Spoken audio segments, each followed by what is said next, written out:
In Escaria, freedom is a currency as valuable as gold, rare, coveted, and often paid for in blood.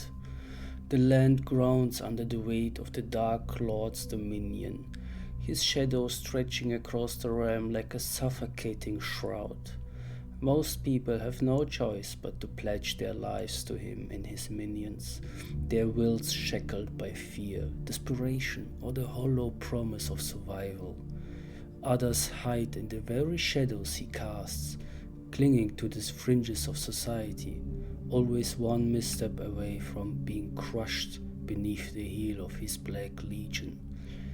To be free in Ascaria is to defy the natural order, to defy the Dark Lord himself, to risk everything. And yet, there are those who dare to dream of freedom, few in numbers and even fewer in safety. They are the outliers, the rebels, the desperate souls who refuse to bow. For some, it is the promise of safety, a place to disappear from their relentless pursuer. For others, it is the thrill of rebellion, the chance to strike back against the forces that have oppressed them. And for a rare few, it is the hope of something more, a life unshackled, a future unchained. In Port Rakala, freedom is not given, it is taken, fought for, and paid for in ways that few can imagine. It is a city of survivors, of dreamers, of those who refuse to be broken. Port Rakala is a sprawling, chaotic place perched on the southern edge of the continent, where the sea meets the archipelago lands between. It is a city of contradictions, a place where the air smells of salt and decay, where the streets are paved with broken dreams and stolen gold. It is a den of criminals, pirates, and opportunists, a melting pot of those who have nothing left to lose and everything to gain. The port itself is a labyrinth of narrow alleys and crumbling buildings, their facades weathered by time and neglect. The docks are alive with activity, pirate ships of all sizes, coming and going under the cover of darkness. Sometimes even merchants from different lands, armed for war just to keep themselves alive on their journey to Port Rakala. Their crews an assortment of cutthroats, smugglers, and fugitives. Taverns and brothels line the waterfront, their windows glowing with a dim, inviting light that promises both solace and danger. The city hums with restless energy, tension, and possibilities. But Port Rakala is not truly free. Beneath its chaotic surface lies a web of political intrigue, where power is traded like coin and loyalty is a fleeting commodity. The city's rulers, such as they are, fight for control. The alliance is as fragile as a simple rose. The Black Legion looms ever present. Their soldiers are a grim reminder that even here, the Dark Lord's shadow stretches long, and the Black Legion's gaze is unyielding. For those who seek true freedom, the fight is never over. It is a battle waged in the dark corners of the city, in the heart of its people, and in the choices they make every day. In Port Rakala, freedom is not a destination. It is a journey, and one that comes at a cost.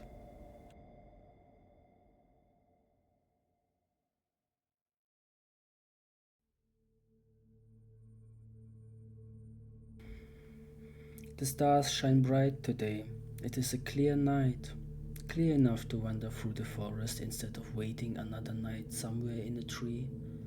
The way towards Port Rakala can't be that far anymore, and Yasha has some energy left in her. Yasha is a Nephilim, the kind of Nephilim that is not exactly popular in Iscaria. Having the ears of a wolf and the eyes of a demon does not exactly help with the common people. Luckily, she had the privilege to be raised by someone more secluded. Her mother, Zila, taught her a lot about the world outside of her hut and how to hide her unusual appearance. Her sharp white teeth and long claws do scare people away only until they get together to hunt the monster down. This should not be the case today. Yasha is smart enough to hide her wolfish looks and her true nature below thick, green, warm clothing. Only her claws are visible, and her hands. Her left hand holds a tattoo of a wolf's tail. The rest of the tattoo is covered by her thick clothing. The starless shadows of the night have been guiding her to this very port, where somebody is waiting for her. Somebody who can help her navigate Iscaria without being noticed by the evil forces of the land. Someone who can help her keeping her life while searching for her own mother. Her hope grew when she saw the first lights of the city. Port Rakala looked mostly dead, like any other city in Iscaria, but with every step made towards it, it got slightly more alive. Lights seemed to appear, and even people could be barely seen. It was all new and exciting for her to see walls, houses, and people. Her intention shifted, once again focusing on the calls of the voiceless shadows that she became so familiar with, calling her to something else, something unknown in Iscaria, a carnival. Now that she became aware of it, Yasha has been surprised that she had missed it in the first place. The carnival had a big top that is taller than any building she ever saw, and the carnival looked alive and well, something that is very unusual for Iscaria. It is late, but people seem to enjoy themselves. What a weird and unusual sight. This place was magical. It had so much magic that Yasha was afraid at first to even go there. Who knows how the Black Legion would react to such a blasphemous display of magic? You can see spells at work even from far away. There is no way it got unnoticed. Yes, Port Rakala was free, but still, she expected something to happen. A hurricane that swept everything away, or a meteor crashing down, killing everybody. But no, it stayed calm, and the carnival continued. It continued to show its blasphemous display of magic. She walked up to the entrance. The only thing she saw was a bald man sitting on a stool, not older than 40 and completely disproportional.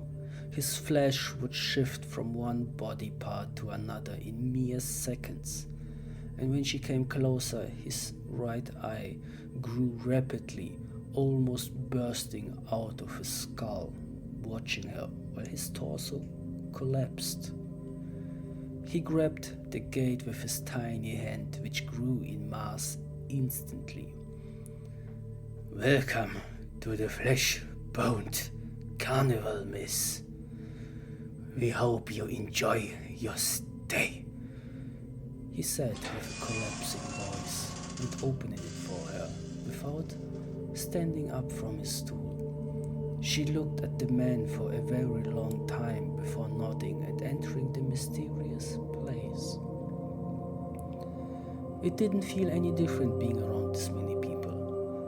Almost as home, just with a lot more flashy lights and a lot more colors than she is used to. She almost forgot the man at the entrance before realizing that the people here, they aren't exactly people. They seem transparent and delirious, wandering around aimlessly. It is the moment where she noticed a cold, heavy feeling on her shoulder. A hand of a tall, thin man in a black suit with black hair, a transparent body. "You seem lost, miss. Can I help you in any way?" he asked. Somewhat hesitant, she watched him before answering. What is this place?" He let go of her shoulder. "Our home.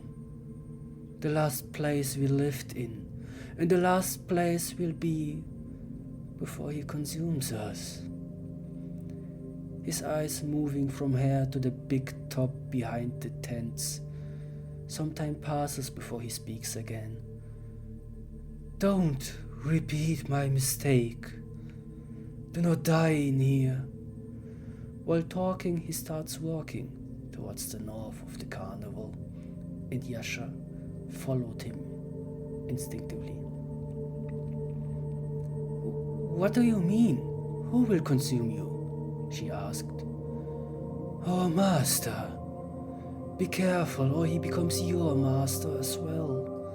Not every ghost is as friendly as I am. Some would like to keep you here forever." They walk for a while, but it felt like seconds for Yasha, before he stopped and pointed towards empty space, filled with a few tents that are built around an empty spot. One tent looked like a workshop and had some monsters on display. The tent itself looked very small, and it certainly couldn't hold the beasts it was advertising. Another one had an orc in front of it, who was restraining a goblin with some rope before walking inside the tent. And then there was the big top, that seemed to be even taller up close, towering over the place. "I believe they are waiting for you," said the ghost before vanishing. Yasha scanned the place. There they were once again. The voiceless shadows called for her, and the starless shadow rose between the tents. A shadow with glowing red eyes. It shrank down as fast as it grew, and the only thing that was left behind was a wolf. A fairly small and young wolf.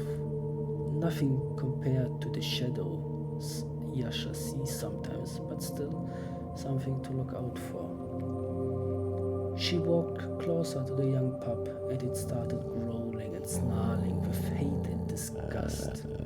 Way louder than she should have been able to, and much more ferocious.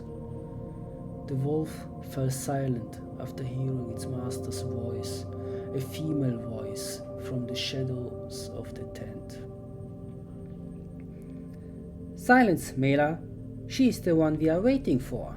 She is the witch Red-Eye told us about." Mela still showed her sharp fangs. It was in her nature to sniff out magic users and bite them to death. But not this time. The figure emerged from the shadow, together with another man. The man looked handsome, short brown hair, small beard, and an athletic body covered in a brown shirt and black pants.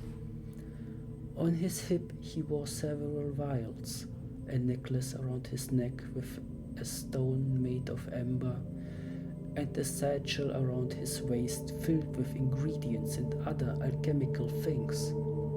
He seemed to have whiskers, which looked goofy enough to notice, but not intrusive enough to keep staring on it. The woman, on the other hand, was clothed in long, dark clothes that obscured her body. Only her face was somewhat visible, which was badly scarred, and a sword seated in its place around her waist, together with a dagger. Her eyes pierced Yasha before she spoke. "Aren't you, Yasha?" she asked. Yasha nodded, without leading her eyes away from the pup.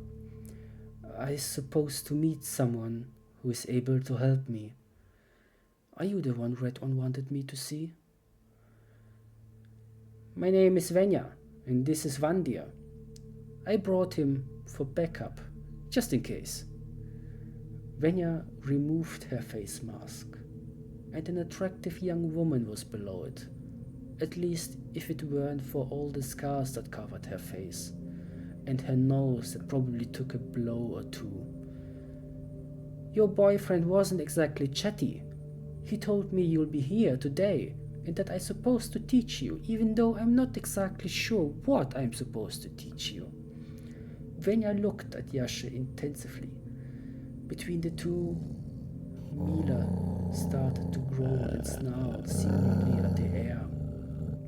Both women were too busy searching each other for details of something more telling to notice the wolf's erratic behavior. But not Vandir. He started to look around, and soon he realized that the shadows grew thicker, the temperature sank, and a ghostly fog appeared around them. They weren't alone. The air grew heavy, thick with an unnatural chill that seeped into the bones. From the depths of the swirling ghostly mist, shadows began to stir. Shapeless at first, but slowly coalescing into forms, both familiar and unsettling. The mist itself seemed alive, curling and twisting like tendrils of smoke, glowing faintly with an eerie, otherworldly light. Then they appeared. Eyes like smoldering embers pierced through the haze, glowing with a feral, unnatural intensity. The ghostly wild dogs emerged one by one, their forms translucent and shimmering as though woven from the very fabric of the mist. Their fur, ragged and spectral, seemed to ripple like smoke trailing behind them as they moved with a predatory grace. Their paws made no sound as they stepped forward, leaving no trace of the ground, yet their presence was undeniable. The air was thick with tension, the ghostly mist swirling around the group like a living entity. Yasha stepped forward, her confidence unwavering despite the eerie glow of the spectral dog's eyes piercing through the gloom. "Oh, don't worry, I got this," she said, her voice steady but laced with a dangerous edge. She stretched her hands towards the circling hounds, her fingers curling as if grasping the very fabric of the shadows around her.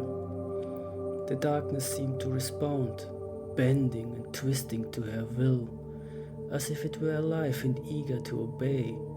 The wolf tattoo on her forearm began to glow with a rancid green light, pulsating like a heartbeat, and the air around her crackled with raw, controlled energy.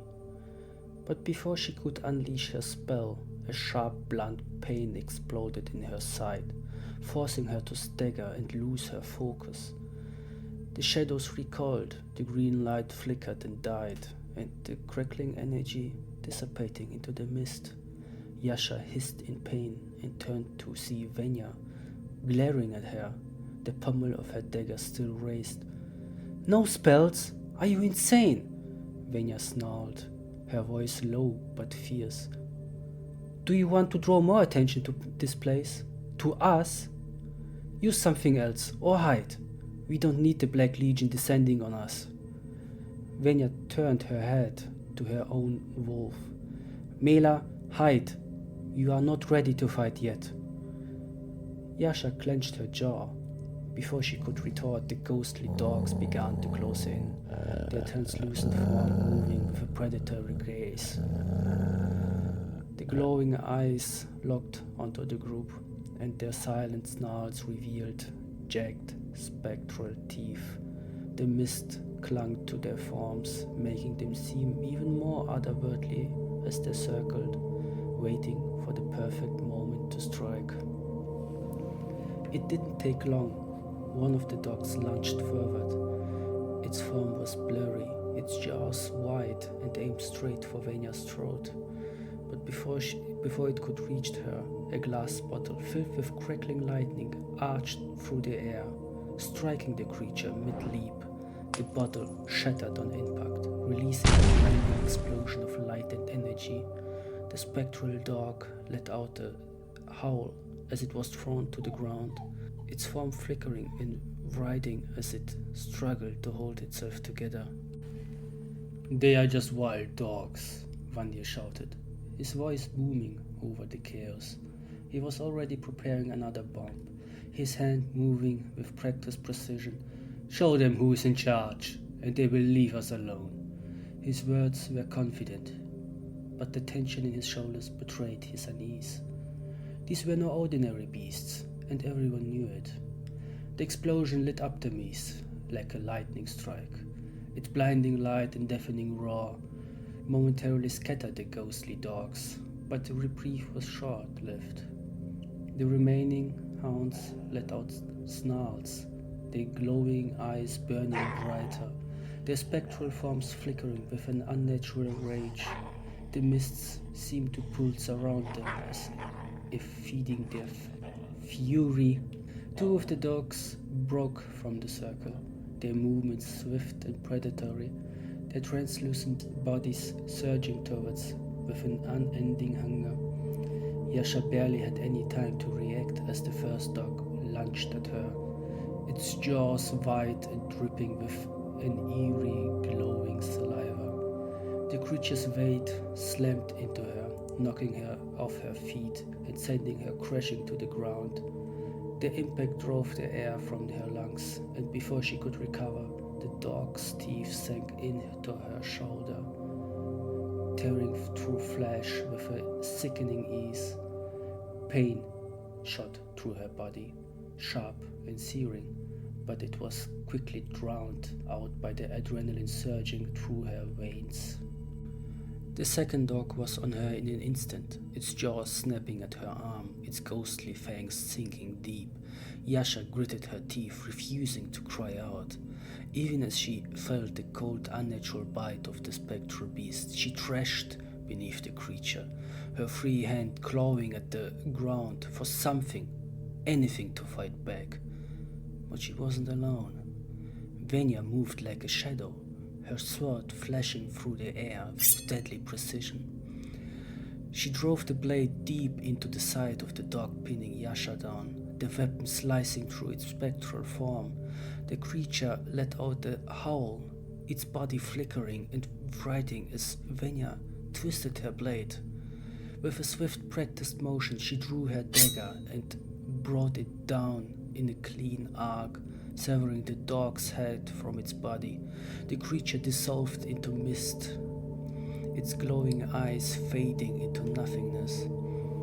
The other dog still clamped onto Yasha's arm, its bite weakening as it sensed the tide turning. But Yasha wasn't about to let it escape.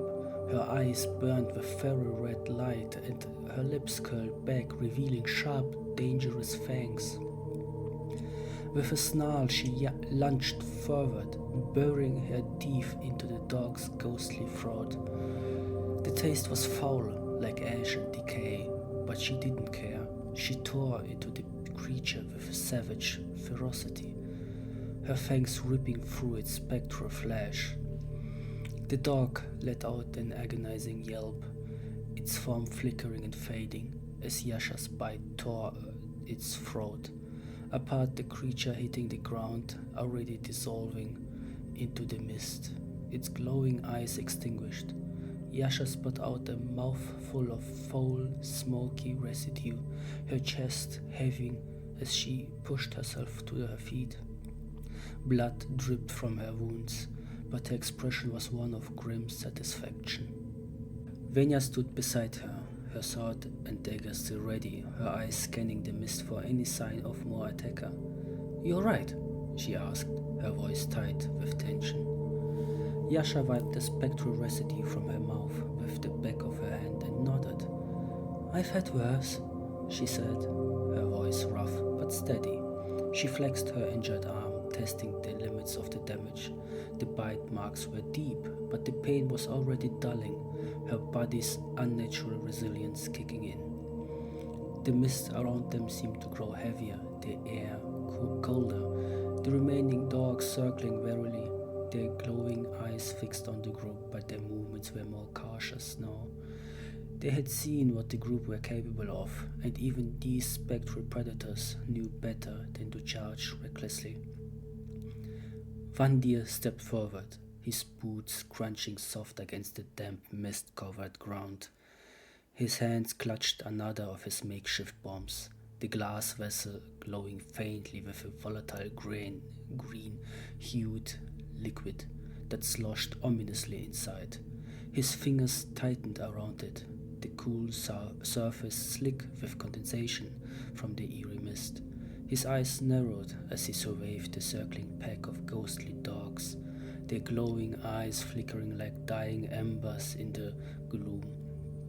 "They are hesitating," he muttered, his voice low and gravely, barely audible over the faint, otherworldly growl of the spectral hounds. "Now's our chance to push them back."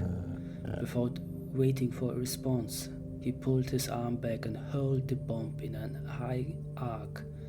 The glass vessel spun through the air, catching the faint light of the mist as it sailed towards one of the ghostly dogs.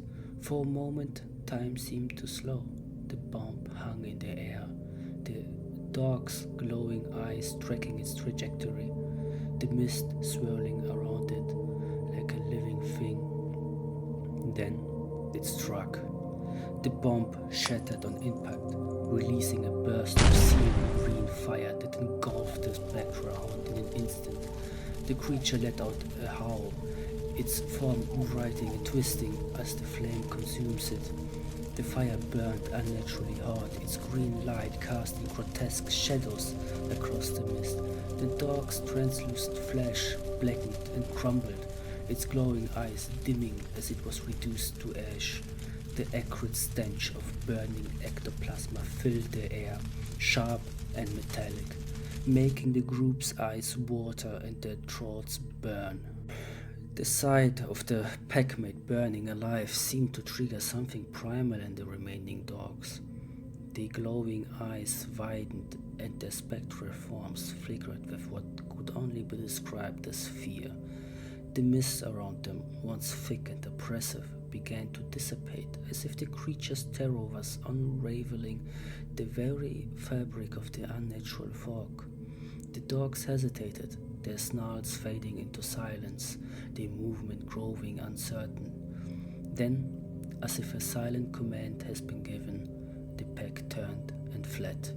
Their ghostly forms melted into the thinning mists, their glowing eyes disappearing one by one like snuffed-out candles. The soundless pattern of their paws faded into the distance, leaving behind an eerie stillness. The group stood in silence for a moment, their breath heavy, their bodies tense. The mist continued to thin, revealing the dark outlines of the surrounding tents and the pale light of the moon breaking through the clouds. The clearing felt almost normal again, if you could call this carnival normal. Van Deer lowered his arm, his fingers still curled as if ready to throw another bomb.